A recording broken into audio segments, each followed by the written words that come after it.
पुन्हा इथे दिसलात तर खिशात 50-50 ग्रॅम पावडर टाकेन, आयुष्य वाया जाईल आणि जामीनही मिळणार नाही। मैं डायरेक्ट 50-50 ग्राम पाउडर डाल देगा कीजिए। अरे नहीं नहीं, हाँ, फिर गया क्या जिंदगी गया। मुंबईत शांततापूर्ण मार्गाने आंदोलन करणाऱ्या विद्यार्थ्यांना एका पोलीस अधिकाऱ्यानं दिलेली ही थेट धमकी आणि त्यावरून देशभरात उडालेला प्रचंड संताप। एका व्हिडिओने संपूर्ण महाराष्ट्राच्या राजकीय वर्तुळात खळबळ उडवून दिली। या धमकीनंतर मनसे अध्यक्ष राज ठाकरेंनी मुंबई पोलीस ड्रग सप्लायर आहेत का असा थेट आणि सनसनाटी सवाल उपस्थित केला। 50 ग्रॅमची पावडर टाकीन बरं का, म्हणजे पोलिसांकडे आता पावडर पण मिळायला लागली। पोलीस एजंट आहेत का पावडर वाले? मग हा पोलीस कोण ड्रग सप्लायर आहे का?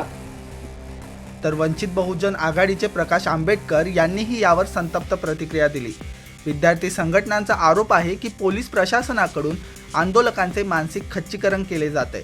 तब्बल 7 तास पोलीस ठाण्यात बसवून ठेवणं, पहाटेच्या वेळी धमकावणाऱ्या नोटिसा पाठवणं आणि विद्यार्थ्यांना पोलिसांना सतत लाईव्ह लोकेशन पाठवायला लावणं, अशा वेगवेगळ्या मार्गाने सुरक्षा यंत्रणा विद्यार्थ्यांचा छळ करत असल्याचा गंभीर आरोप लावण्यात आला।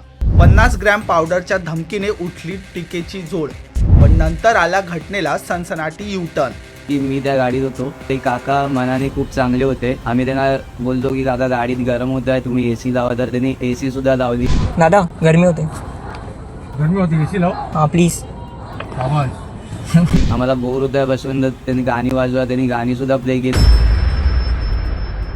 पण या संपूर्ण प्रकरणात अचानक एक असा युटर्न आला ज्याने नेटकऱ्यांनाही थक्क केलं। आंदोलक विद्यार्थ्यांपैकीच ओमकार नावाच्या तरुणाने सोशल मीडियावर दुसरा व्हिडिओ शेअर केला। ओमकारने पोलिसांची दुसरी मानवतेची बाजू समोर आणली। ओमकार या व्हिडिओत सांगतोय, आम्हाला पोलीस गाडीत बोर होत होतं म्हणून पोलीस काकांनी आमच्यासाठी एसी लावला, गाणी वाजवली, नंतर आम्हाला सुरक्षित आंदोलनस्थळी सोडूनही दिलं। 50-50 ग्राम पाउडर डाल देगा कीजिए में। अरे कालपासून हा व्हिडिओ प्रचंड व्हायरल झालाय आणि या व्हिडिओमध्ये जो मुलगा आहे, त्या बाजूला जो मुलगा तो मीच आहे आणि मला या विषयावरती काहीतरी बोलायचं होतं म्हणून मी आता हा व्हिडिओ बनवतोय। फर्स्ट ऑफ ऑल राज साहेब, उद्धव साहेब, अमित दादा, आदित्य दादा, थँक्स अ लॉट।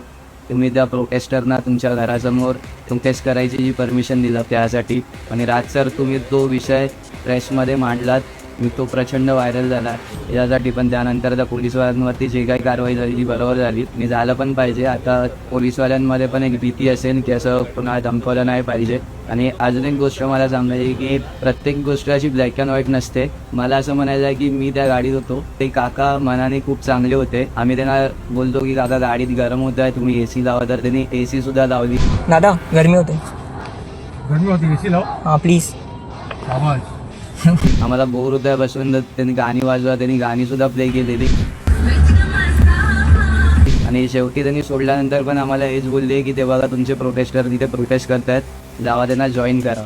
एवढंच नाही तर ओमकारने व्हिडिओच्या शेवटी भाऊक होत मुंबई पोलिसांना एक खास विनंतीही केली। ज्या पोलीस काकांनी आम्हाला धमकी दिली होती त्यांना जास्त दिवसांसाठी सस्पेंड करू नका।